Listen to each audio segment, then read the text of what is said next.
I'm back. Ziggy, you left your monitor on the floor, right in front of the door. What are you thinking? This video is going up later than normal. I'm still alive. My AC blew up for 3 days, and I'm in Texas. So I'm talking 96. I'm talking 38 Celsius. I'm talking constant sweat out of my back pussy. But aside from just wallowing and looking at the ceiling in a self-made waterbed, contemplating the existential nightmare that's 2020, I didn't really do much. Also, for some reason, episode 3 is back up. I don't really know why. I'll talk about in more detail what is happening with that. The video is going to go down 4 or 5 more days. And then I'm going to file a counterclaim and move that forward. I'm still fighting for that video. But I figured, hey, since I didn't record a video in a while, I was thinking about cool stuff to do. And I thought I can do like a little challenge. So here's my challenge. If this video gets 80 likes in a day, in 24 hours from the time I post it, then whatever the top comments suggestion is, I'll watch one episode of whatever that show is. So I thought, hey, other people can make suggestions and I can watch one of those shows while I'm still mostly focusing on The Expanse. I hope you guys pick something good. I mean, The Expanse was a fan suggestion. I'll watch like Vampire Diaries in Dawson's Creek if you guys vote for it, but I prefer if if you didn't. The Seventh Man. Previously, well, we've never seen one of these before. Snowflake, blood snowflake. Is this Gunny? It's gotta be. So there's another thing which was people pointed out. Okay, so I thought, also somebody pointed this out. So I thought this, in the bottom left, I thought that was a stealth ship because it looked black, but it's not. And people pointed out that no, somebody just started shooting and that caused another guy to shoot. Like in that scene in The Rock, right? Stand down, Marine! And then that guy knocks the brick over and they just start dumping into each other, right? I thought when the camera pans around here, well, you know, when the camera pans around here, I just looked at it and was like, oh, that's a black ship. That's a stealth ship. But it's not. It's just somebody got trigger happy and both sides started to shoot against each other. Now, that's probably egged on by the Mao, Mormon, Illuminati knife people because there is the unknown drone. So maybe they actually explain this, or maybe it is what it is. But yeah, it wasn't like a stealth ship came in here and started shooting and then they started shooting at each other. I got that wrong.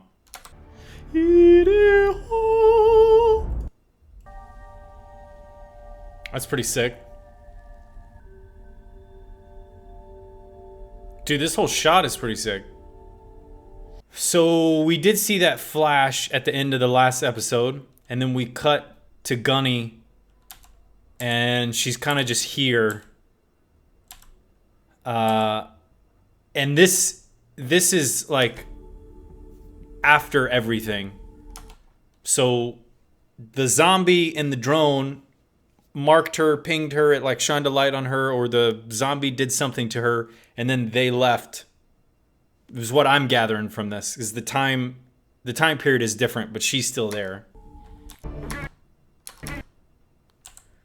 What is that? Like a Titanfall 2 data knife? What the hell is that? We're gonna get you out of here. Hold still.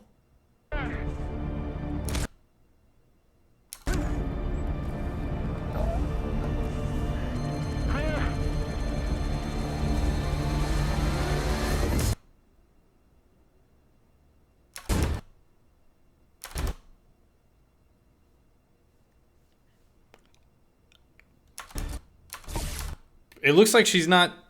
It looks like she got defibrillated or she's not there anymore. I don't know how that's possible. Is this some altered carbon shit? All we know is that fire from UNN and MCRN forces hit one of our orbital mirrors. The rocks and sticks line goes back.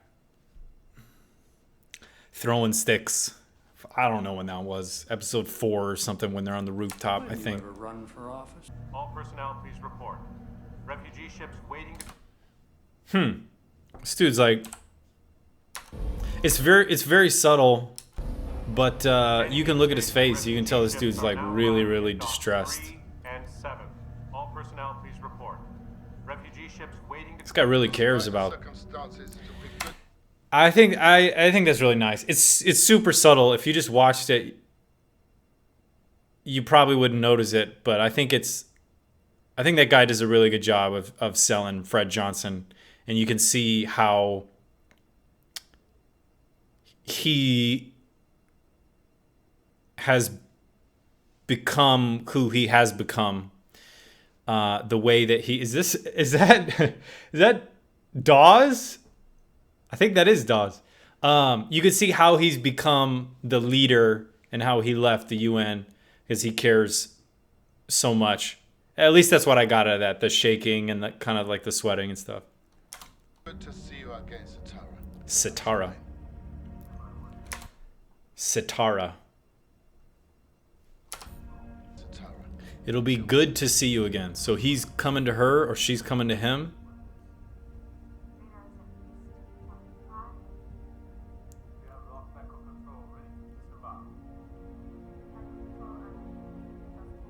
Oh, she's gonna do... Okay. All new arrival.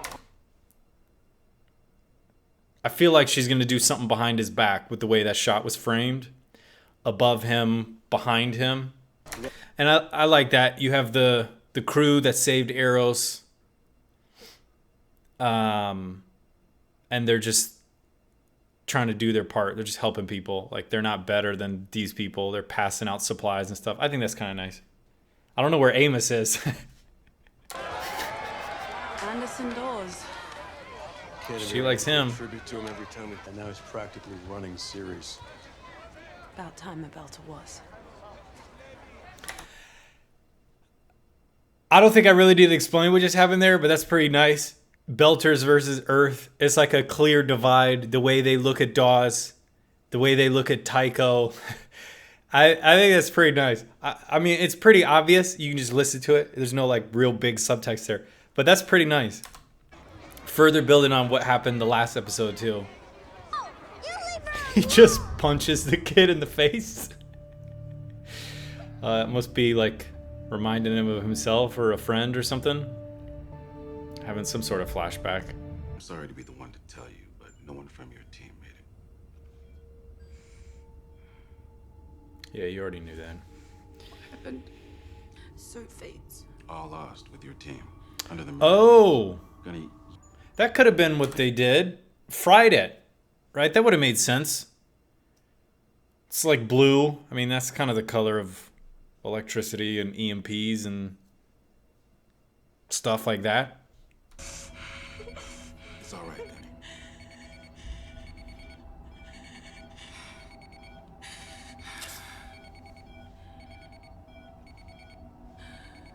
Afraid to lose control again? I got you, dog. Pan or any other. We This should be interesting. You gotta imagine Dawes is gonna show up here. come together first. I don't like this. I don't like this, dude. A unified. Dude, I love this dude's.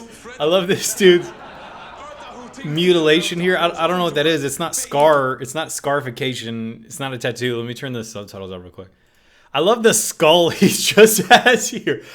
I don't even know how you do that. Bone modification or implant or something like that. But that's that's pretty sick. They almost lost their planet as a result. They don't. Dude, I love the shot. Anymore. And this is already lost because it's Earthers. This is already not gonna go anywhere because it's two Earthers. Even the music changes. Okay, so never mind. I guess that's just a name for. Which is why you should have stayed out of it. I thought her name was Satara. It's just a nickname. You can just sit there. Yeah, I was gonna say. As soon as he says this is being recorded, he's asking he's asking a question to get her to agree with it so that they can attack Earth, which I kind of thought maybe he was against.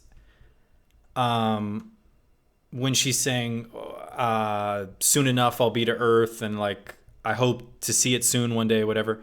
From her side, it's like I'm ready to go to Earth and take out Earth. And so when I thought this message being recorded, I thought that was his way of like, okay, let's reset to neutral. But I think he's actually trying to get her to say that they were attacking them, because that's all he needs her to confirm, because she's probably the only like live source they have left. Because she also says, right, and so she said 7 Marines charged at us, and he's saying, you said 7 Marines started charging and shooting at you. Then she says, hold on, that's a little weird. Let's focus on the facts. And then he's filling this in here. And some about that like strikes me as odd. Like he's forcing her to it's like he's forcing her to revisit a memory under false pretenses. He's like recontextualizing the actual memory of the ag drone, that other blue thing, and the drone coming back, frying the sensors. They weren't shooting at us. They were running at us, shooting at something behind them. And he's like, no, forget all that. So they were charging at you and shooting at you, and what happened then? Well, hold on. There was only like 7 of them when there should have been a lot more. No, yeah, that's not important. But they were charging at you and shooting at you, right? Like forcing her to think about that in a certain way. So I think something shady with that. I also like this. He's speaking to both of them, but he's speaking to Naomi too. Like he's just looking at Naomi. He's kind of speaking to both people here. The part of this. Oh, this dude. My spider sense is telling me this dude. It was the whole story. Okay. Yeah, okay. And she looks down at the floor. Okay. All right. There's some shame there.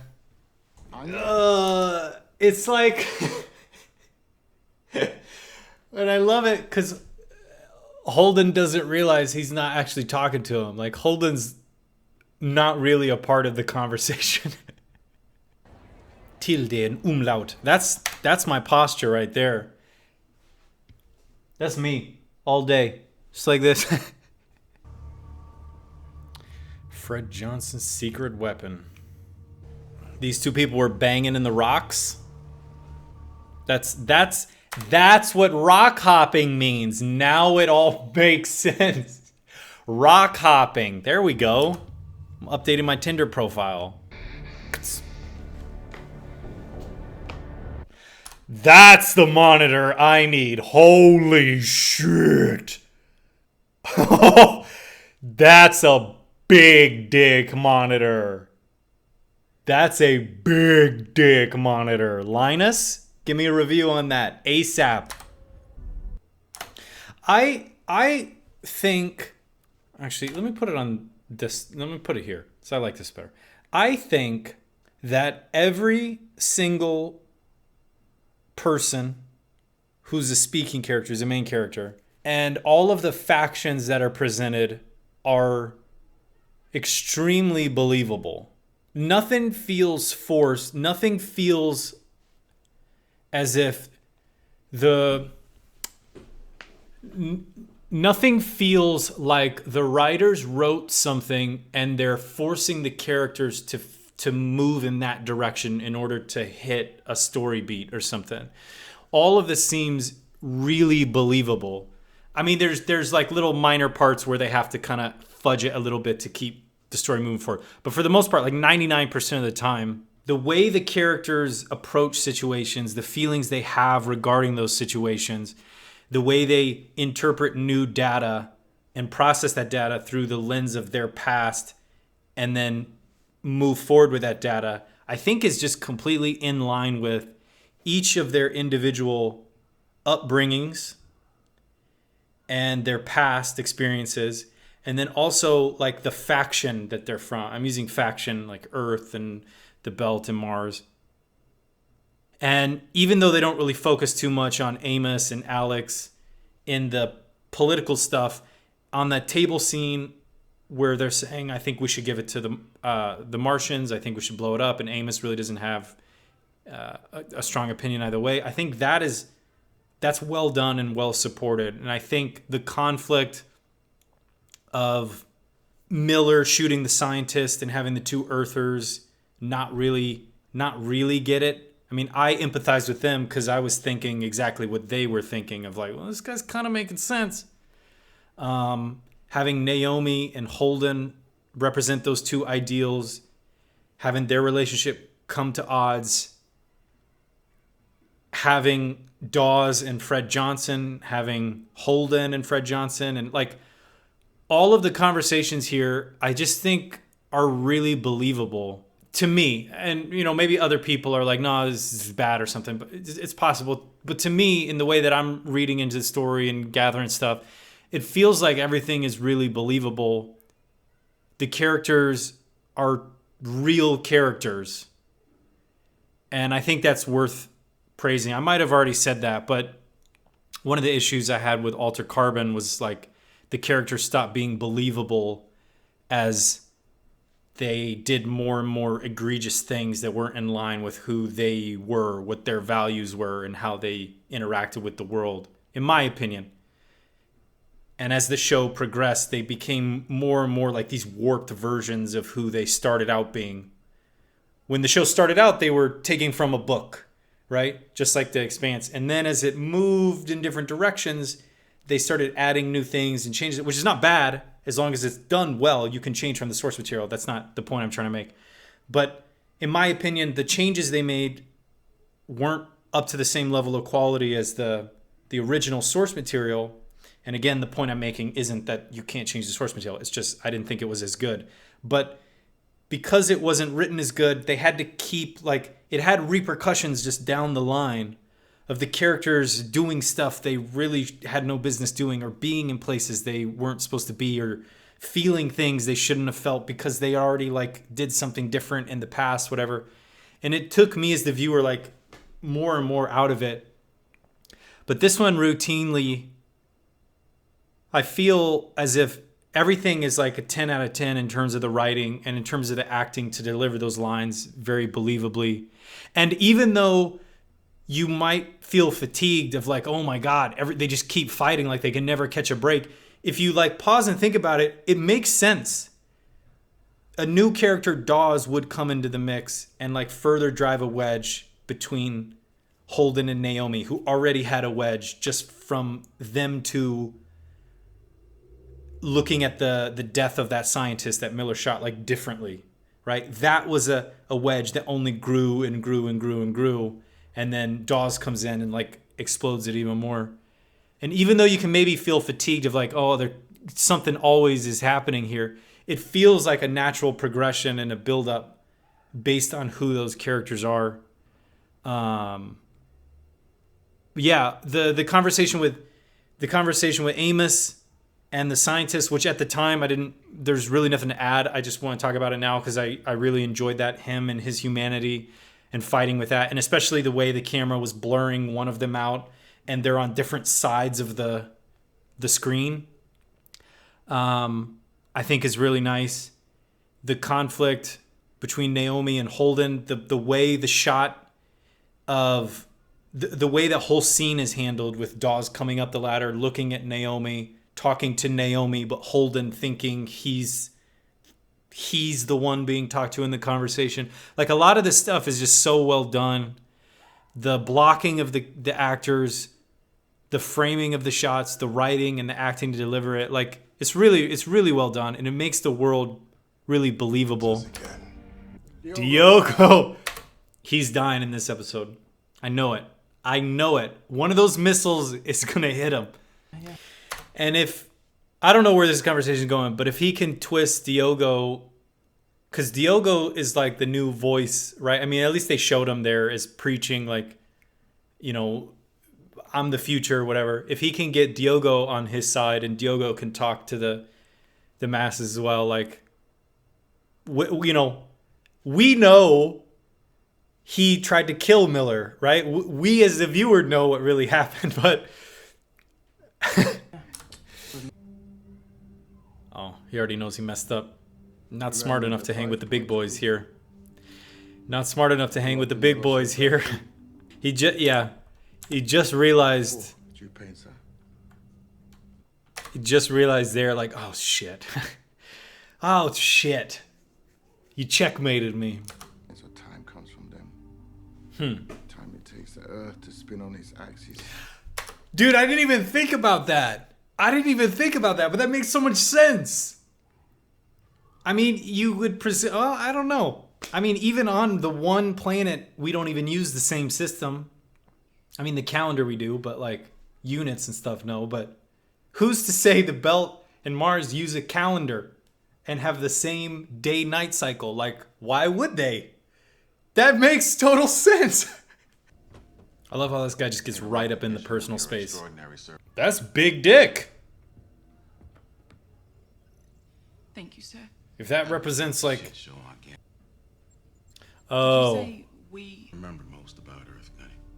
Not so you gonna tell me a fucking story now to sell me on this bullshit. that's exactly what I was gonna do. All right, My apologies, sir. you are right. So I don't know what the hell is going on. I thought for sure that guy was like putting words in her mouth to get her to say they shot first. And then all of a sudden he's giving her a purple heart and having her effectively lie. I don't know what is going on anymore. I thought I had a good grasp on it. I have no idea what's happening. Dude, I can't sleep like that. There's no way I can sleep like that. My left arm? Nah, get out of here. She just opens her eyes. Exactly.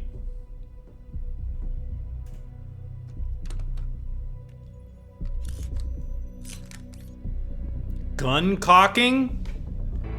This is not the end of the episode. Don't you dare. Took the scientist. Toss took the scientist, okay. We can make a difference. Beltalora, Sasake. How can I help? And then you got a ship that's like half and half if you send the Rocinante after him. Oh, and then you got a Belter and a Martian. I mean, Naomi could kind of fudge it. Got him. Hang on. It's the wrong ship, dog. Seal is good. You're gonna have to force the airlock door. We should wait for backup. Every second we wait is another second that Dawes can put a bullet in Cortazar's head. Naomi! Naomi! They're gonna kill Diogo. I knew I was right. I knew Diogo was gonna die. I like these episodes. These are probably some of my favorite episodes when it feels as if you as the viewer don't have all the information. I feel like there were so many scenes and shots of a camera focusing on a character and then looking a certain way, making me feel as if, like, did Naomi know that Diogo was also out there? Like, she kind of wants to help them in a way. Did she purposely like slow down how quickly they could track it and maybe wait a little bit before reacquiring it? Did she maybe know there was another ship there? Maybe not, but maybe.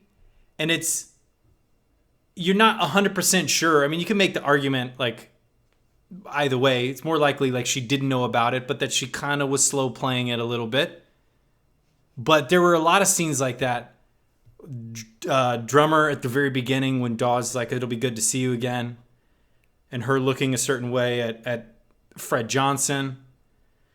There's a lot of scenes where it makes sense that the characters have motivations or have feelings or something that you as the viewer don't have. And I was constantly feeling like I'm just barely getting a grasp on what's actually happening, and then it's not right. Like I felt pretty comfortable about my interpretation of what was happening in the interrogation. It seemed kind of forced. She never actually said they were shooting at us, but he kept ignoring the other stuff to say they were. And then it turns around. He's like, no, fam, you're going to say that you shot first. It is what it is. Forget the drone. Forget the other blue dude. And I kind of like that. I kind of like not knowing all the information. I think it's kind of cool. We briefly touched on Earth at the very beginning. They were doing a peace treaty, and then you kind of don't really actually need them until they actually make it to the peace treaty. We had a scene with Amos, and then he's kind of off doing his own thing.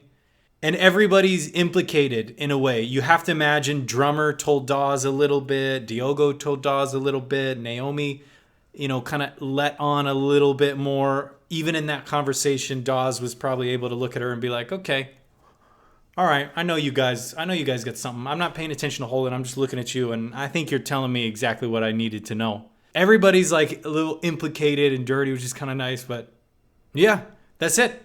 I'm glad to be back. Glad my AC's working again. Now, edit this, post this back up, and then we'll go to the next one. Peace.